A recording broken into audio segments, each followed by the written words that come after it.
Assalamualaikum warahmatullahi wabarakatuh. Alhamdulillah rabbil alamin wassalatu wassalamu ala asyrafil anbiya'i wal mursalin sayyidina Muhammad wa ala alihi wa sahbihi ajma'in. Rabbi shrah li sadri yassir li amri wahlul 'uqdatam min lisani yafqahu qawli amma ba'd. Pergi pada kita sambung balik kitab kita ni. Koleksi hadis-hadis hukum jilid ketiga oleh Kiai Tengku Muhammad Asri As-Siddiqi. Kita dalam bincangan sifat solat lah. Sifat solat bab pertama dalam jilid ketiga ni. Kita pergi pada masalah ke-261 lah.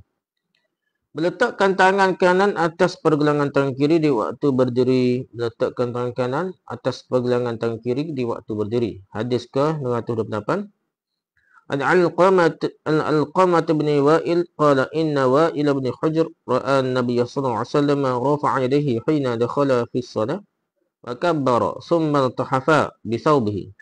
ثم وضع اليمنى على اليسرى فلما أراد أن يركع أخرج يديه ثم رفعهما وكبر فركع فلما قال سمع الله لمن حمده رفع يديه ولما سجد بين كفيه رواه أحمد ومسلم. Hadis ke-8 Alqamah Ibn Wa'il menerangkan bahwasanya Wa'il Ibn Hujr radhiyallahu melihat Nabi SAW mengangkat tangannya dikala masuk ke dalam salat dan bertakbir. Angkat tangan. Lepas tu takbir dah. Kemudian Nabi berselimut dengan kainnya. Kemudian Nabi meletakkan tangan kanan atas tangan kirinya. Pergelangan tangan kirinya. Wada'an yumna al-yusra gitu. Kata letak tangan kanan atas tangan kiri. Maka apabila Nabi hendak rokok, Nabi keluarkan tangannya lalu mengangkatnya sambil bertakbir lalu rokok. Kemudian mana kalau Nabi membaca sami'allahu liman hamidah. Nabi maksudnya akad takbir tu lepas akad tu sebut sama Allah Mahamdah. Nabi akad lagi tangannya dan manakala Nabi bersujud gini dikala Nabi nak sebut sama Allah Nabi akad tangan dah. Dan manakala Nabi bersujud antara dua telapak tangannya dah. Hadir Ahmad Muslim Al-Muntaqa di 1/362. Okey, kita pergi pada hadis ke-629. An Sahl bin Sa'id radhiyallahu qala kana an-nasu yu'maruna ay yad'a ar-rajulu al-yad al-yumna 'ala dhira'ihi al-yusra fi as-salah Ahmad wal Bukhari. Hadis ke-9 Sahl bin Sa'id radhiyallahu berkata adalah para sahabat disuruh meletakkan tangan kanan mereka atas hasta tangan kiri di dalam solat. Atas hasta.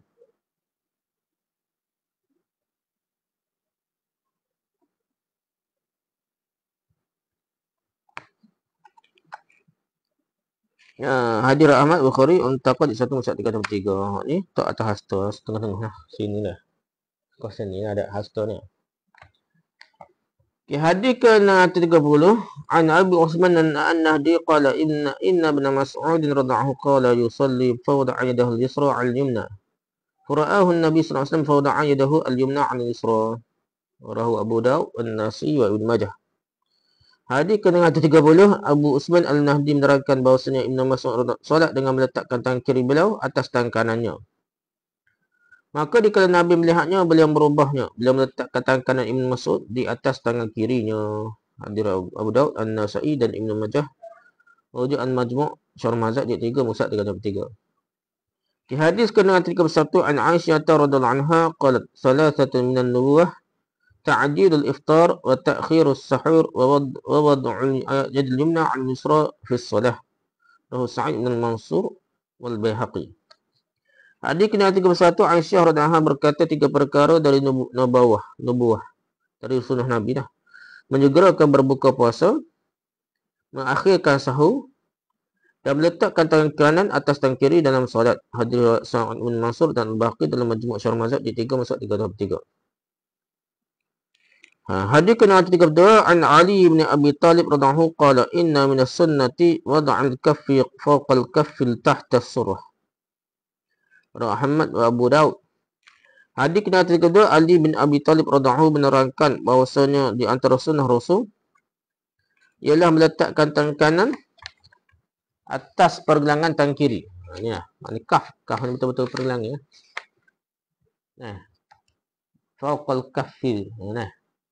Meletak tangan kanan atas pergelangan tangan kiri dah. Letak ni. Betul sini ya. di bawah pusat. Tahta surah ni bawah pusat. Hadrat Ahmad dan Abu Daud Al-Muntaqid 133. Mazhab Hanafi perkautnya. Dan adalah mazhab yang Hambali berkata setengah riwayat ada kata bawah pusat lah. Okey, hadis ke-33 an Wa'il bin Hujr radhiyallahu qala sallaitu ma'a Rasulillah sallallahu alaihi wasallam fa wada'a yadahu al-yumna 'ala al-yusra 'ala sadrihi. Rawi Ibnu Khuzaimah. Hadis ke-33 Wa'il bin Hujr radhiyallahu berkata, aku pernah solat berserta Nabi sallallahu alaihi wasallam.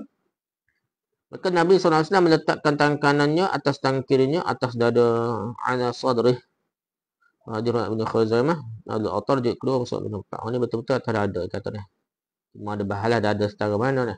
Atas pusat tu dada ke perut lagi ke atas lagi ni. Di sini ala sadri atas dada lah. Hadis kana 34 an Abi Hurairah radhiyallahu qala Nabi sallallahu alaihi wasallam an takhassuri fi shalah rawahu Nasa'i.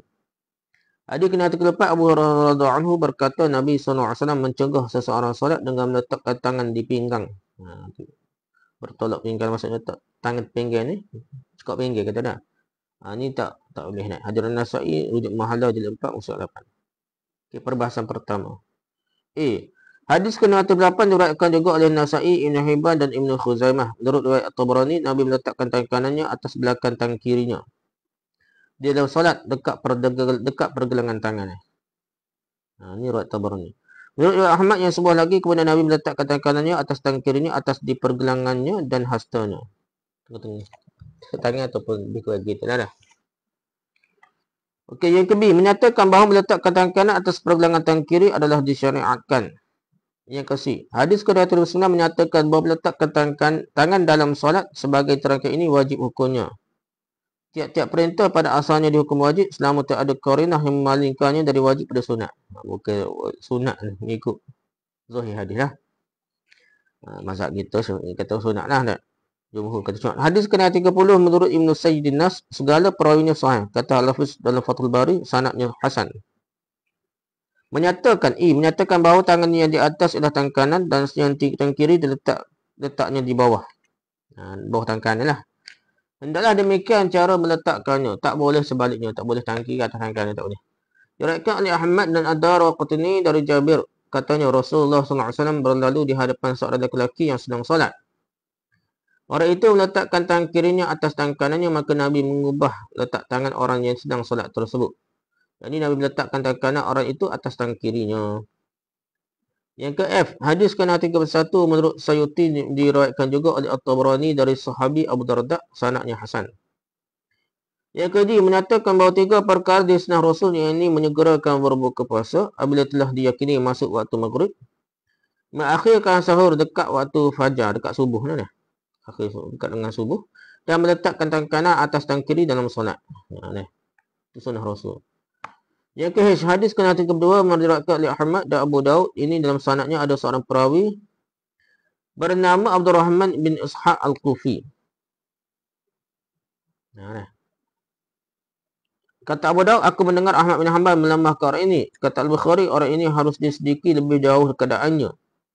Nawawi menegaskan bahawa sekena ahli hadis memandang lemah Abdurrahman ini. Hak kata tak bawah pusat ni lah. Tangan kanan atas pergelangan tangan kiri tempat tak bawah pusat. Ni ada perawi ya, Syiah ni ya. Abdurrahman ibn Ishaq Al-Kufi ni. So, jadi semua ahli hadis kata lemah Abdurrahman ni. Jika ia menyatakan bahawasanya tangan diletakkan di bawah pusat. Yang ke-J, hadis ke-33 sahih darjatnya. Yang ke-3 ni tak atas dada ni. Sahih darjatnya ni kata ni. Yang ke menyatakan bahawa tempat meletakkan tangan ialah di atas dada. L, hadis ke-34 menyatakan bahawa bercekok pinggang tu dalam solat haram hukumnya. Bukan makruh, haram. Maksud kita kata makruh lah. Okey, 2. Hukum meletakkan tangan. Jumhur ulama menetapkan bahawa meletakkan tangan kanan atas tangan kiri waktu berdiri dalam solat disyariatkan dan dituntut kita berbuat demikian. Tak kira lah sama ada hukum wajib ke sunat ni, tapi tetap syariat lah. Diriwayatkan oleh Ibnu Munzir dari Ibnu Zubair, Al-Hasan Al-Basri, Al-Nakhai dan dari beberapa tabi'in lagi bahawa mereka tu tiada berbuat yang demikian. Mereka itu menurunkan tangannya tak atas kanan atau kiri, tapi turun tangan. Nah, Ibn Zubair, riwayat Ibn Munzir lah. Kata Ibn Zubair Hasan Basri, An-Nakhai tak tepas tangan. Okey, pendapat ini dipegang juga oleh Al-Laits Ibn Sa'ad dari golongan mujtahidin. Nah, di Mesir. Menurut pandangan An-Nawawi, golongan yang tidak meletakkan tangan kanan atau tangan kiri beralasan bahawa berbuat demikian itu berlawanan dengan kekhusyukan solat, sedang khusyuk itu dituntut dalam solat. Itu pendapat mereka lah. Al-Hafiz bin Hajar Al-Asqalani berkata meletakkan tangan sedemikian itu sedikit pun tiada berlawanan dengan khusyuk. Apa jadi lebih khusyuk? Apa dia tak khusyuk? Ya, kemah meletakkan tangan sedemikian rupa, tangan kanan atas tangan kiri tu nak. Kerana sedemikianlah seharusnya seorang pemohon berperilaku di ketika memohon. Si pemohon mestilah memperlihatkan kehinaan dirinya. Apalagi dengan cara seperti itu melihara diri kita dari mempermain-mainkan tangan dan lebih dapat menarik kita pada khusyuk. Tak boleh gerak tangan tu, duduk. Begitu ni. Kata golongan tidak meletakkan tangan di atas itu lagi. Sekiranya wajib meletakkan tangan kanan atas tangan kiri, tentulah Nabi telah menerangkannya kepada si musi'us salah, pada orang yang solat yang salah ni. Dan menyuruhnya berbuat demikian. Dalam hadis itu tak sebut tak tangan kanan atas tangan kiri dah, tak sebut. Al-Syawkani berkata perbezaan pendapat dalam masalah ini bukan tentang wajib tidaknya, hanya tentang sunat tidaknya saja. Bukan wajib tak wajib, sunat ataupun tidak sunat. Tak adanya penjelasan Nabi kepada si musi'us salah, orang yang salah solat dia tu, hanya boleh dijadikannya hujah untuk tidak mewajibkannya. Bukan untuk menolak kesunatannya. Jadi bukan wajib lah, Nabi tak suruh. Kewajipan kita meletakkan tangan sebagaimana diterangkan dapat difahamkan dan didasar kepada hadis-hadis yang kita hadapi ini, yang dikuatkan lagi oleh tafsir-tafsir Ali dan Ibn Abbas terhadap ayat fasalli li rabbika wanhar, maka salatlah kamu untuk Tuhanmu dan letakkanlah tanganmu atas tempat meletakkan kalung di dada. Dia kata dia tu. Ini diriwayatkan oleh Ad-Darqutni, Al-Baihaqi dan Al-Hakim. Kata Al-Hakim, inilah sebaik-baik takwil bagi ayat ini. Apalagi bila diingat bahawa hal yang tersebut ini tetap dilakukan oleh Nabi SAW sepanjang hayatnya. Tak pernah sekalipun beliau tinggalkan. Kekalnya Nabi mengerjakan sesuatu menunjukkan pada wajibnya menurut pendapat sebagai ahli usul. Supaya lantaran demikian, wajiblah kita meletakkan tangan kanan atas tangan kiri, terkecuali jika kita berpendapat bahawa hadis si musi'us salat itu menjadi qarinah untuk memalingkan segala suruhan yang tidak terdapat dalamnya kepada sunat mandub dan kepada sahnya salat dengan meninggalkannya. Nabi tak ajar dalam musi'us salat, hadis musi'us salat, orang yang salah salat tu menunjukkan tidak wajib lah.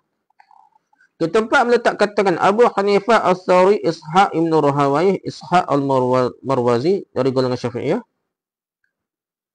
berkata meletakkan tangan adalah di bawah pusat. Mazhab Syafi'i berada nak kata bawah pusat dah. Sebagai ditegaskan oleh hadis Ali. Menurut An-Nawawi dalam Syarah Muslim bahawa mazhab ulama Syafi'iyah dan jumhur ulama ialah meletakkan tangan di bawah dada di atas pusat. Itu majoriti ulama. Bukan bawah pusat dah. Al-Auza'i dan Ibn Munzir membolehkan kita menurunkan tangan, bahkan Ibn Munzir menegaskan pula bahawa keterangan yang sahih tentang tempat meletakkan tangan tiada diperolehi dari Nabi SAW. Hal tak dada pun tidak sahih. Mengikut Ibn Khuzaimah lah. Mengikut Ibn Munzir lah. Ibn Munzir kata, Mazhab Syafi'i Ibn Munzir. Dia kata tak sahih. Hal tak mana. Dada pun tidak sahih lah. Walaupun tadi kita kata sanad yang baik pun tidak. Mengikut Ibn Munzir tidak sahih. Dari Malik diperolehi dua riwayat. Yang satu menyunatkan supaya tangan diletakkan di bawah dada. Dan yang satu lagi menyuruh kita turunkan saja tangan kita itu. Itu riwayat Malik lah. Tak bawah dada ataupun letur tangan. Kata Ibn Abdul Bar, tidak ada keterangan yang diperolehi dari Nabi SAW yang menyatakan bahawa Nabi tiada meletakkan tangannya di atas dadanya. Demikianlah pendapat jumhur sahabat dan tabi'in yang indah ditetapkan oleh Malik dalam kitabnya Al-Muwatta'.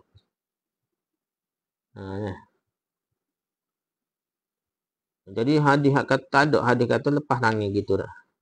Itu mengikut Ibn Abdul Bar Syarah Muwatta' mazhab Maliki ni. Kata Syekh Ibn al-Humam, tidak ada satu hadis pun yang menyuruh kita meletakkan tangan di atas atau di bawah pusat. Atas pusat atau bawah pusat, kata Syekh Ibn al-Humam.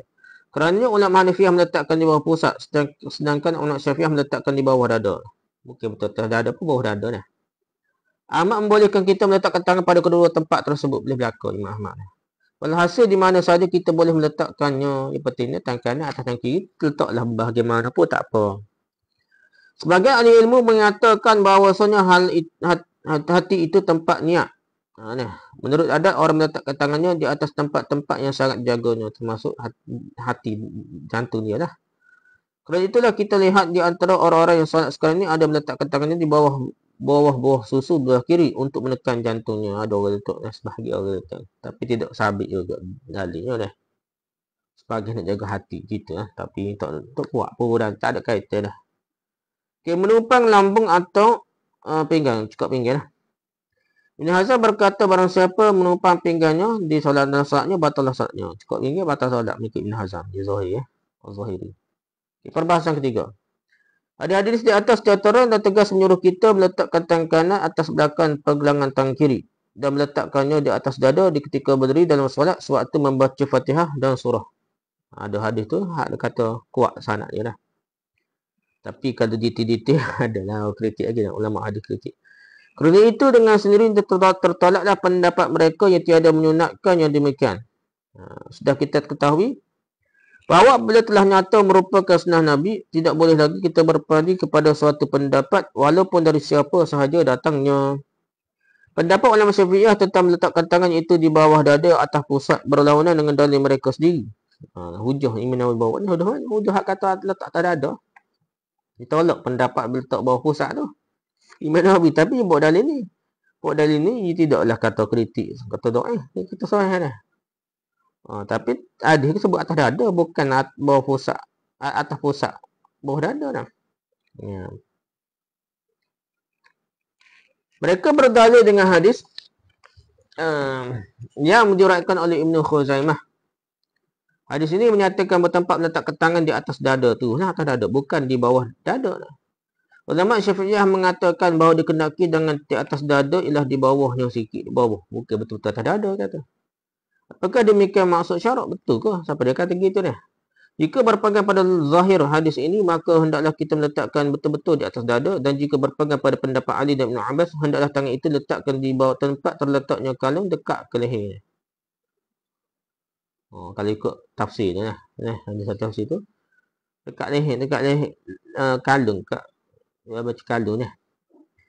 Dia faham satu ayat Quran gitulah. Dalam masalah ini, terdapat sejumlah 20 hadis yang diriwayatkan dari 18 sahabat dan tabi'in. Di antaranya ada yang dhaif.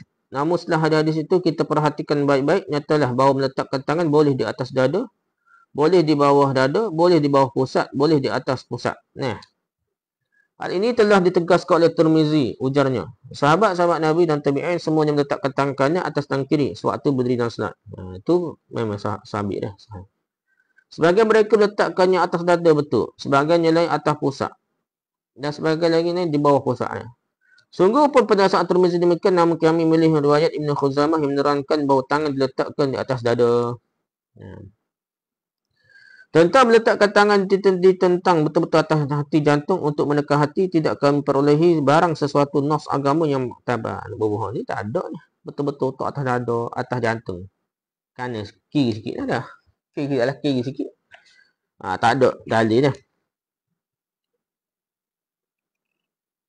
Perkerjaan demikian semata-mata pendapat sebahagian orang sahaja walaupun ulama pun okey dah. Kami tidak membenarkannya. Walaupun dia ulama pun tak dalil, tak boleh pakai dah. Dan kami tiada menyukai orang-orang meletakkan tangan dengan menggenggam buah susu. Popek dah. Sebagai yang biasa dilakukan oleh sebagai orang yang solat yang biasa kita saksikan di berbagai-bagai tempat dah. Letak atas buah dada dah. Tentang hal menumpang pinggan, maka jika dipandang tiap-tiap larangan menunjuk pada kerosakan tidak sah sebagai ditegaskan oleh kaedah kullu nahyin yaqtadil fasada, segala larangan mewujudkan kefasadan, yakni kebatalan. Maka nyatalah bahawa solat orang menumpang pinggannya, mencekap pinggannya, mengerjakan darah itu batal adanya, sebagaimana telah ditegaskan oleh Ibn Hazm. Syekh ni pakai pendapat Ibn Hazm. Pelik ya. Jumhur ulama sekadar makruh lah. Kita rujuk Al-Muntaqa jilid 1 muka surat 302 hingga 303, Naul Atar jilid 2 muka surat 200 hingga 2 dan 24. Sebelah Salam jilid 1 muka surat 231, Ar-Radah jilid 1 muka surat 97 dan 98, Bulughul Maram muka surat 55, Sunan Abu Daud jilid 1 muka 274 275. Az-Zarqani muka surat 28. Sunan An-Nasa'i jilid 1 muka 41. Sunan Bahaqi jilid 2 muka surat 28 26. Sunan Ibn Majah jilid 1 muka 140. Majma'uz Zawaid jilid 1 muka surat 183. Nasbur Rajah jilid 1 muka 168. Sunan Ad-Darqutni jilid 1 muka 29. Muhalla Ibn Hazm Az-Zahiri jilid 4 muka surat 12 114. Okey, yang seterusnya masalah kedatangan dua. Memandang ke tempat sujud di kala berdiri dan larangan memandang ke langit. Tengok tempat sujud ni. Hadis ke-335 an Ibn Sirin qala inna an-nabiy sallallahu alaihi wasallam kana yaqlibu basarahu fis sama' فنزلت هذه الآية الذين هم في صلاتهم خاشعون فطأطأ رأسه رواه أحمد وسعيد بن منصور. Hadis ke-35 Ibn Sirin menerangkan bahawasanya Nabi sallallahu alaihi wasallam memutar-mutarkan pandangannya ke langit, yakni ke atas dalam solat. Maka turunlah ayat alladzina hum fi salatihim khashi'un. Segala orang yang berlaku khusyuk dalam solatnya. Sedang itu Nabi sallallahu alaihi wasallam pun menundukkan kepalanya dalam solat. Fatak ta'arasahu, Nabi tundukkan kepalanya dalam solat. Hadis Ahmad dan Sa'id bin Mansur. Dirujuk juga dalam Muttaqah di 1 muka 34 sebagai sumber yang sekunder. Sumber prima, sumber awalnya ialah Ahmad dan Sa'id bin Mansur. Sumber sekundernya kitab hadisnya, kitab hadis hukum Muttaqah. Okay, hadis ke-36 an Abi Hurairah radhiyallahu qala inna an-nabiy sallallahu alaihi wasallam qala la yantahiyanna qauman yarfa'una absarahum ila as-sama' fi as-salah aw la tukhtafanna absaruhum fi as-salah rawahu Ahmad wa Muslim wa An-Nasa'i. Hadis ke-36 dari Abu Hurairah menerangkan bahwasanya Nabi sallallahu alaihi wasallam bersabda, hendaklah orang-orang berhenti dari mengangkat penglihatan mereka ke arah atas, ke langit dalam solat. Atau biarlah mereka menunggu Allah mencabut pandangan mata mereka. Nabi marah ni. Hadis Ahmad, An-Nasa'i dan Abu Daud. Dan boleh juga rujuk pada Al-Muntaqal 1 muka 305.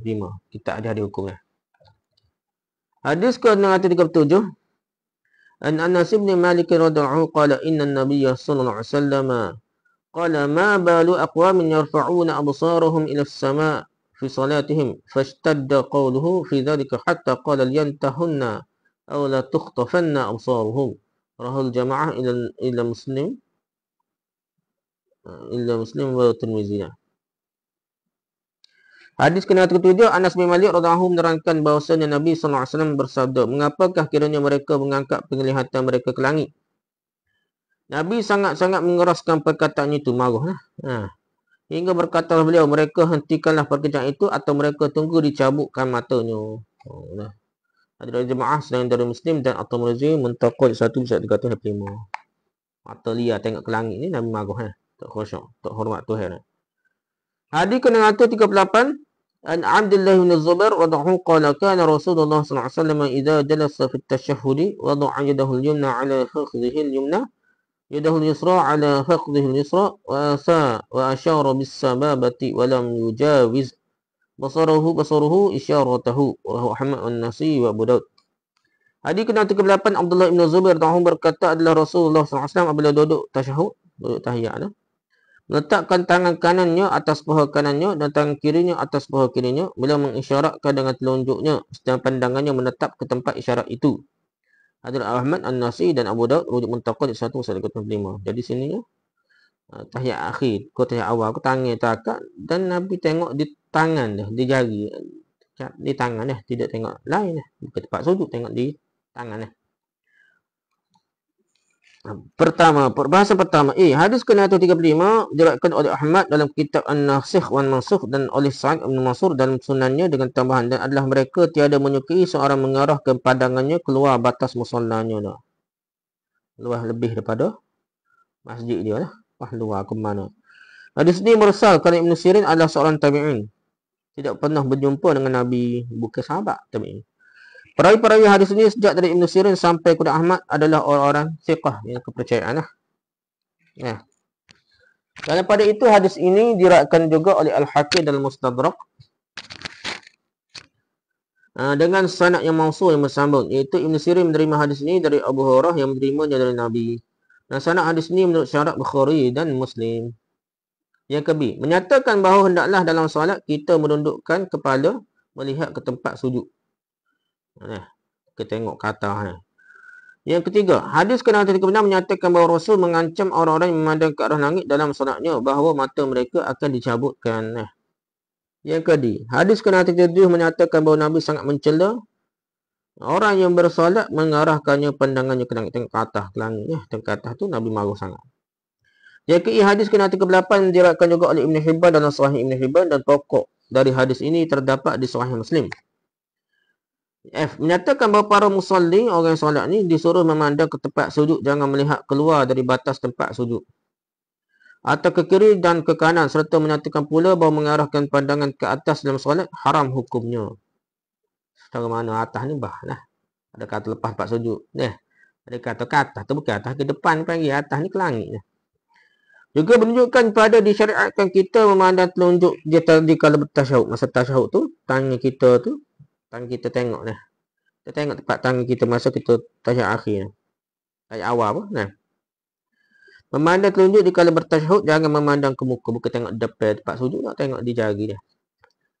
Yang kedua, Syafi'i dan ulama Kufah berkata disukai bagi mereka yang sedang solat memandang ke tempat sujudnya. Kerana yang demikian itu lebih mendekatkan pada khusyuk. Waktu lain selain daripada tasyahud, semua ni tengok tempat sujud. Ulama Syafi'iyah memakruhkan kita melihat ke atas, ke arah atas dalam solat. Untuk haram, tapi makruh mengikut Syafi'iyah lah. An-Nawawi dalam syarah Sahih Muslim berkata, hadis ini menunjukkan suatu tegahan yang berat dalam suatu ancaman yang keras. Telah disepakati oleh para ulama bahawa melihat ke arah langit dalam solat adalah haram. Bukan makruh ni, kita haram ni. Imam Nawawi kata. Ibn Hazm berkata solat dikerjakan dengan mengangkat muka atau pandangan ke arah langit, itu batal. Ibn Hazm tu kata batal. Perbahasan ketiga, hadis ini dengan terang dan nyata mengancam orang yang memandang ke atas dalam solat. Maka teranglah bahawa perkataan itu haram dan orang yang mengerjakannya berdosa. Jika ulama Syafi'iyah tetap memandang bahawasanya larangan di sini hanyalah larangan makruh, maka mengapakah larangan memakai berjendak emas dan perak untuk tempat makan dan minum tidak dipandang makruh? Padahal nasnya sama darjatnya ni. Dan Nabi lagi kenapa hak ni jadi makruh, hak ni jadi haram dia. Itulah perbahasannya. Maka jika dalam masalah mempergunakan berjendak emas dan perak ditetapkan haram, di sini juga wajiblah dipandang haram. Tengok ke atas. Sebagaimana tegaskan oleh An-Nawawi dan lain-lain. Jadi Imam Nawawi ni ulama besar tonggak mazhab Syafi'i, tiba-tiba dia tidak seperti muktamad mazhab Syafi'i lah. Kata sunat ada makruh, tengok ke atas dia kata haram tu. Imam Nawawi kata haram lah. Tetap batalnya solat orang melihat ke atas, maka jika kita berpendapat bahawasanya tiap-tiap larangan menunjukkan pada batal, itulah kita membatalkan solat dilakukan dengan cara yang ditegah itu. Sama hukumnya dengan solat di atas nahar rampasan. Kalau kita ambil pendapat setiap benda haram tu batal solat, dia kira apa? Tak sah. Batal solat, kira batal habis lah. Tapi jika kita berpendapat bahawa larangan itu tidak mengakibatkan batal, maka solat dikerjakan dengan memandang ke arah langit tidaklah batal, walaupun benda itu haram. Ringkasnya, batal tidaknya solat adalah masalah yang dipersisihkan para mujtahidin. Ibn Hazm kata batal nak. Rujuk Muntaqad 1 mushaf 304 hingga 305. Subul Salam jilid 1 mushaf 205 207. Naul Atar jilid 2 mushaf 25. At-Targhib jilid 1 mushaf 322. Al-Muhalla Ibn Hazm jilid 4 mushaf 15.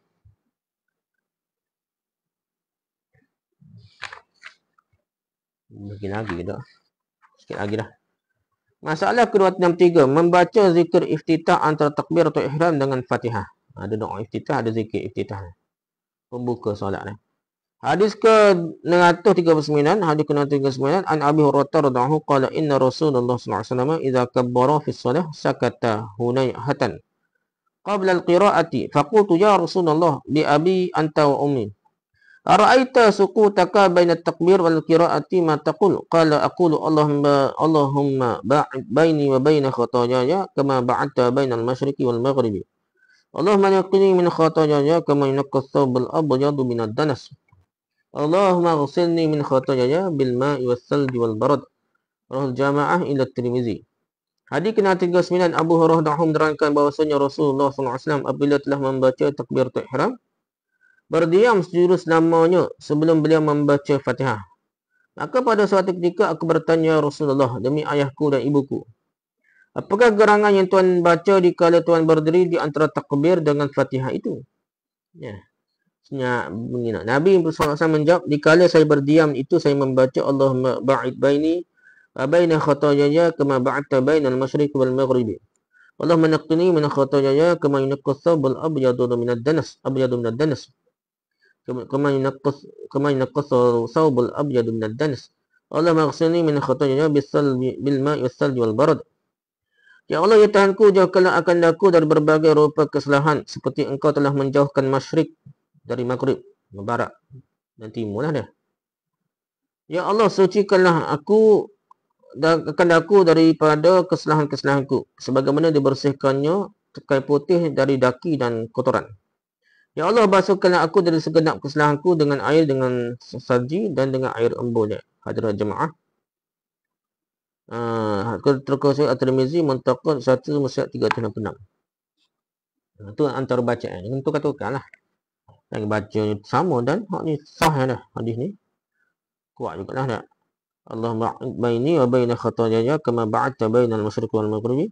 Allahumma naqqini min khataayaya kama yunqqa ath-thawbul abyad min ad-danas. Allahumma ighsilni min khataayaya bil ma'i salji wal barad. Okey, hadis ke-140.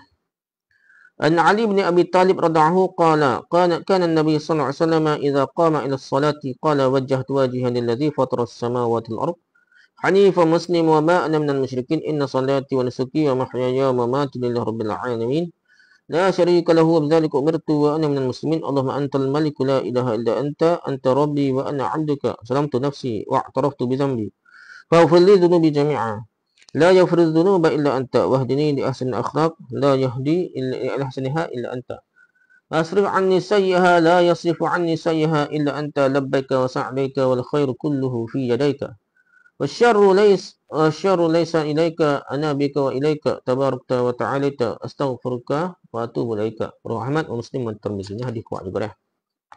Ini bukan Allah berkabir walhamdulillah katsira, tak ada sini. Tak ada wajah tu wajah lazim. Cuma mazhab kita orang Melayu ni baca sekerak dah. Sedangkan hadis ni panjang lagi. Nah. Hadis ke-40 Ali bin Abi Talib radhiyallahu anhu menerangkan adalah Nabi sallallahu alaihi wasallam apabila telah berdiri dalam solat sesudah membaca takbir takbiratul ihram, bila membaca wajhatu wajhal ladzi fataras samawati wal ardh hanifan musliman wa ma ana minal musyrikin inna salati wa nusuki wa mahyaya wa mamati lillahi rabbil alamin la syarika lahu wa dzalika umirtu wa ana minal muslimin. Allahumma antal malik la ilaha illa anta rabbi wa ana 'abduka zalamtu nafsi wa i'taraftu bi dhanbi faghfir li dhunubi jami'an fa innahu la yaghfiru dhunuba illa anta wahdini li ahsanil akhlaq fa innahu la yahdi li ahsaniha illa anta wasrif 'anni sayyi'aha la yasrifu 'anni sayyi'aha illa anta labbaika wa sa'daika wal khairu kulluhu fi yadayka wasyarru laysa ilayka ana bika wa 'alayka tabarakta wa ta'alaita astaghfiruka wa atubu ilaik. Maksudnya aku hadapkan diriku kepada Allah yang telah menciptakan langit dan bumi. Aku mencondongkan diriku kepada kebenaran, lagi menyerahkan diri kepadanya, dan aku sekali-kali bukan dari orang-orang yang mempersyarikatkan, mempersekutukan sesuatu dengan Allah. Sungguhnya salatku, ibadahku, hidupku dan matiku semata-mata kepunyaan Allah, Tuhan yang memiliki sekian alam, tidak ada sekutu baginya. Demikianlah aku disuruh dan adalah aku ini dari orang Islam, orang yang menyerahkan dirinya kepada Allah SWT. Ya Allah, engkaulah Raja, tak ada Tuhan selain daripada engkau. Engkaulah Tuhanku, aku hambamu. Telah aku aniayai diriku. Aku mengaku akan dosaku, maka ampunilah akan diriku. Ampunilah segala dosaku. Tak ada yang mengampuni dosa selain daripadamu. Pimpinlah daku kepada sebaik-baik perangai. Kerana tak ada yang dapat memimpin pada sebaik-baik perangai selain daripadamu. Palingkanlah daripada diriku segala perangai yang buruk. Tak ada yang dapat memalingkan kejahatan daripadaku selain engkau jua. Aku selalu berketetapan dalam mentaatimu. Dan aku mengerjakan perintahmu setiap masa. Segala kebajikan di tanganmu. Dan kejahatan itu sedikit pun tiada kembali kepadamu. Yang kejahatan sedikit pun tiada dapat mendekatkan diri kepadamu. Aku denganmu dan kepadamu, maha berkat dirimu dan maha tinggi, aku memohon ampunanmu dan aku bertaubat kepadamu. Hadirat Ahmad, Muslim dan Tirmizi, merujuk Muttaqa, kitab himpunan kitab fiqh ni. Hukum fiqh jilid 1 Musnad 367 ni. Ada sumber terima dia Ahmad, Muslim dan Tirmizi. Itu antara bacaannya panjang. Tapi hak ni lah yang sahih, bukan Allah berkabir, Allah berkabir itu tempat lain lah. Ini wajah tu wajah ni kuat juga hadis tu. Sahih Muslim pun ada dah. Jadi bacaan dia panjang. Kita sepatutnya usahalah baca panjang ni tukar-tukar dah. Nak ingat kat payah juga kita kena tampal di dinding dah. Tampal tengok sama-sama ingat. Hadis kena 41 an Aisyah radhiyallahu anha qalat kana an-nabiy sallallahu alaihi wasallam idza istaftaha as-salata qala subhanakallahumma hamdika wa tabaraka ismuka wa ta'ala jadduka wa la ilaha ghairaka. Hadis kena 41 Aisyah ummul mukminin radhiyallahu anha berkata adalah Nabi sallallahu alaihi wasallam apabila telah membaca takbiratul ihram baginda membaca subhanakallahumma hamdika wa tabaraka ismuka wa ta'ala jadduka wa la ilaha ghairaka. Maha suci engkau, wahai Tuhanku, aku memuji engkau, engkau berbahagia nama engkau, maha tinggi kebesaran engkau dan tak ada Tuhan selain engkau. Selain dari engkau dah. Hadis Abu Daud Al-Muttaqal 1:348. Jadi hadis ni kuat juga dah. Ini mazhab Hanafi pakai ni dah.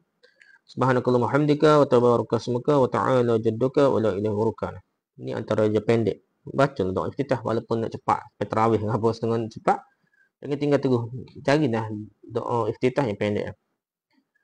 Hadis ni kena 42 an Abdah bin Abi Lubabah qala inna Umar radhiyallahu anhu kana yajharu biha ulai al-kalimati yaqulu subhanakallahumma hamdika wa tabaraka ismuka wa ta'ala jadduka wa la ilaha ghairaka. Sahih Muslim.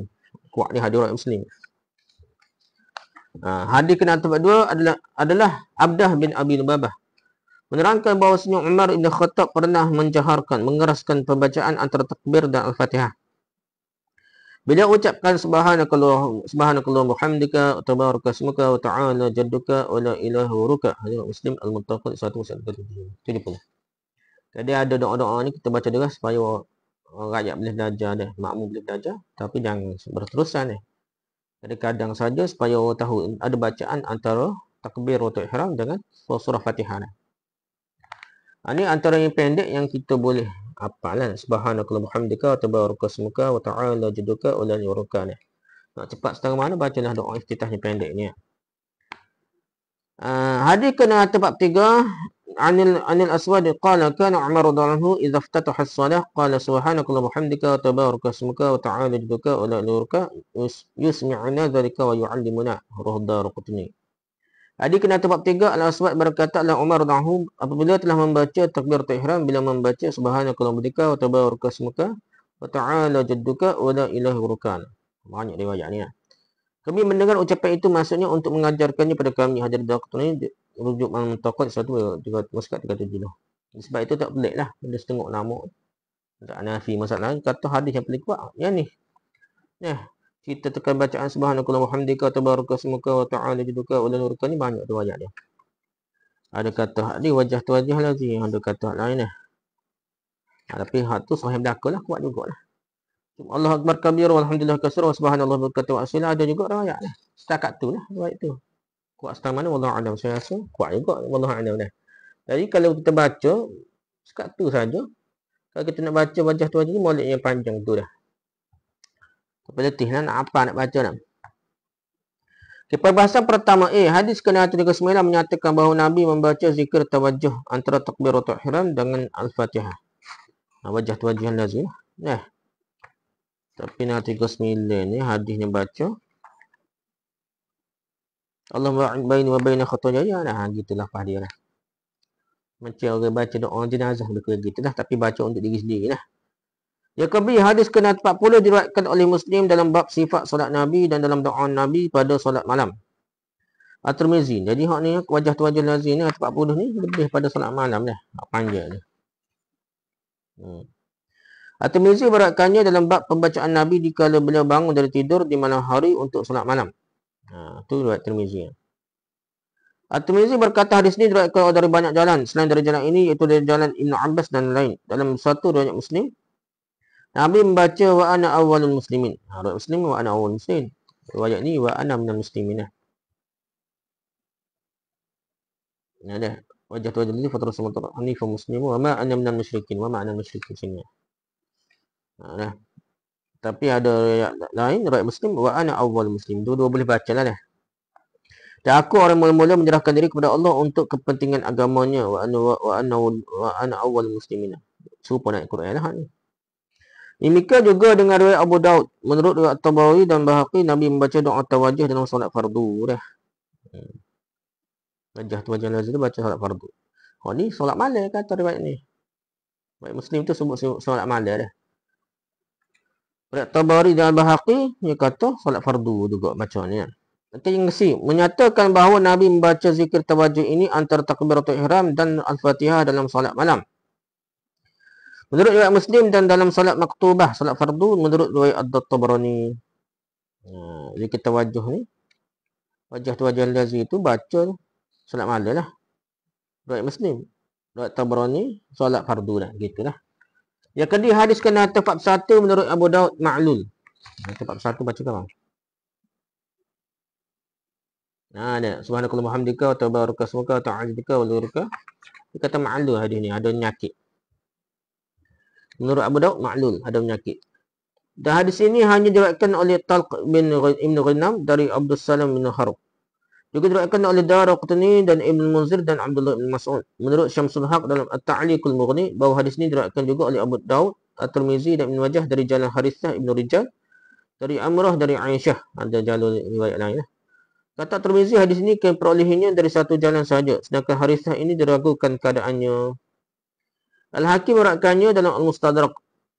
Menurut Al-Hakim hadis ini sanadnya sahih, walaupun Bukhari dan Muslim tidak memasukkannya dalam kitab-kitabnya. Ringkasnya hadis ini diperselisihkan para ulama, namun dapat tegaskan bahawa Umar radhiyallahu benar membaca zikir ini, begitu pula Abdullah bin Mas'ud dan Aisyah membaca zikir ini. Subhanakallahumma hamdika wa tabaraka ismuka wa ta'ala jadduka wa la ilaha. Okey, hadis ini menyatakan bahawa Nabi SAW membaca tasbih tersebut antara takbiratul ihram dengan iftitahnya. Yang ke F, hadis kena 42 pula.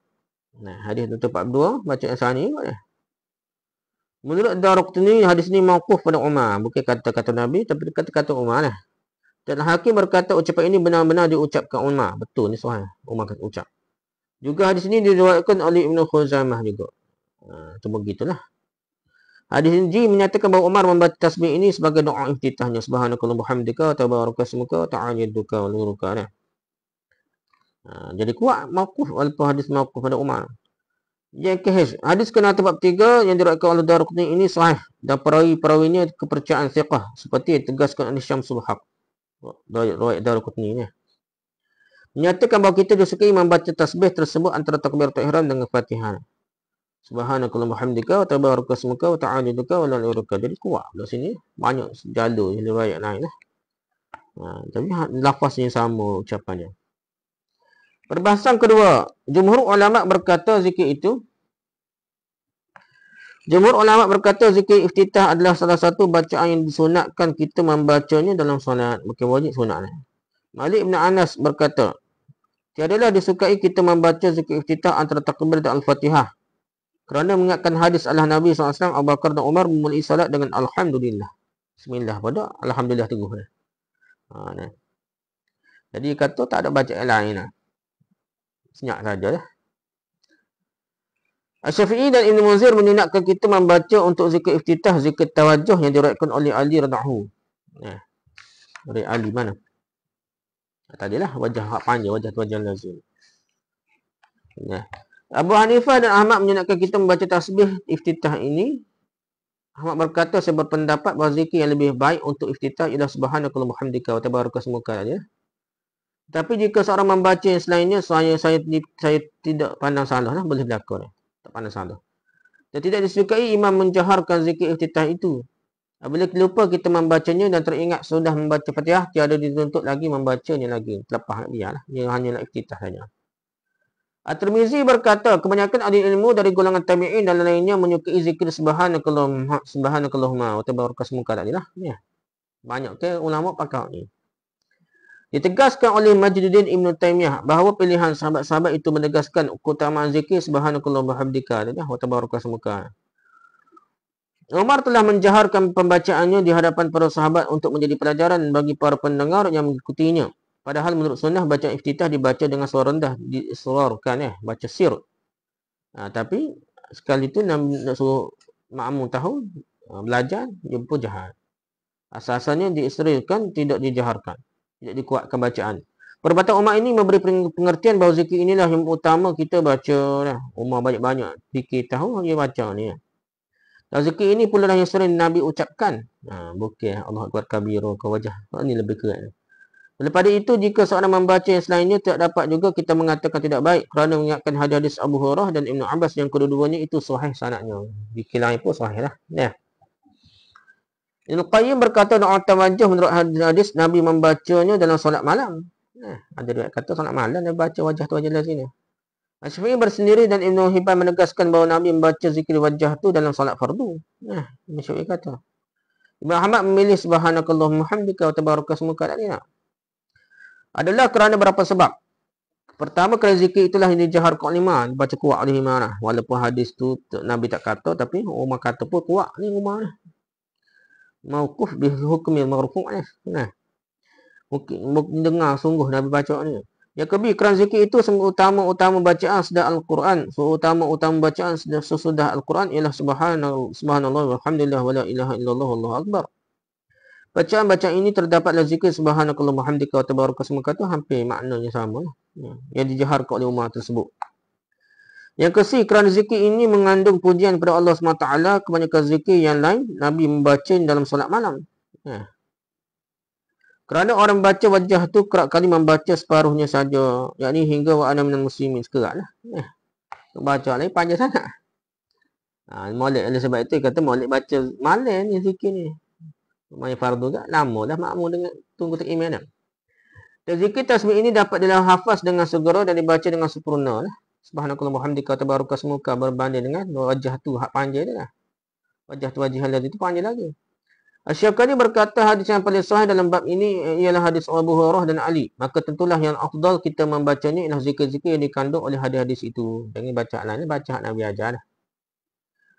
Yang ketiga, pembacaan wajah tu lebih kuat dalilnya. Kerana lebih sahih sanad hadis yang meriwayatkannya, maka membacanya lebih utama. Asal saja dibaca dengan sempurna dari awal sampai akhir. Jangan buat mana muslim sekat tu ya.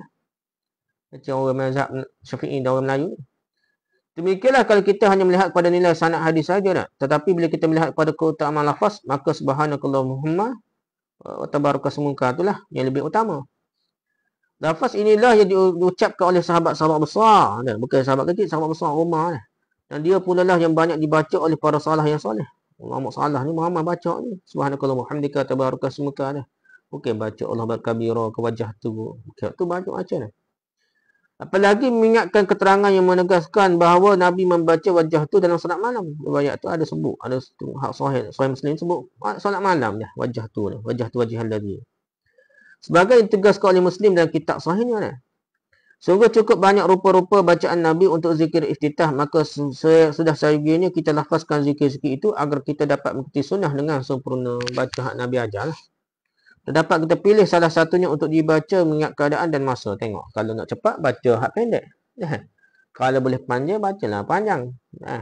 Wajah tu panjang, bukan sekeratnya. Okay, bolehlah pelajari rupa-rupa zikir iftitah dan pedoman solat dan pedoman zikir dan doa kitab dia lain lah. Rujuk Muntaqah 1 surat 366, 370, Naul Atta jilid 2 surat 26, surat 22, Zadul Ma'ad jilid 1 surat 63, Syarah Sahih Muslim jilid 1 surat 67, Al-Muntaqah ta'liqatnya jilid 1 surat 308, 369. Sekat itulah dulu perbahasan kita. Subhanakallah bihamdika subhanakallah bihamdika subhanakallah asyhadu an la ilaha illa anta astaghfiruka wa atubu ilaik. Assalamualaikum warahmatullahi wabarakatuh.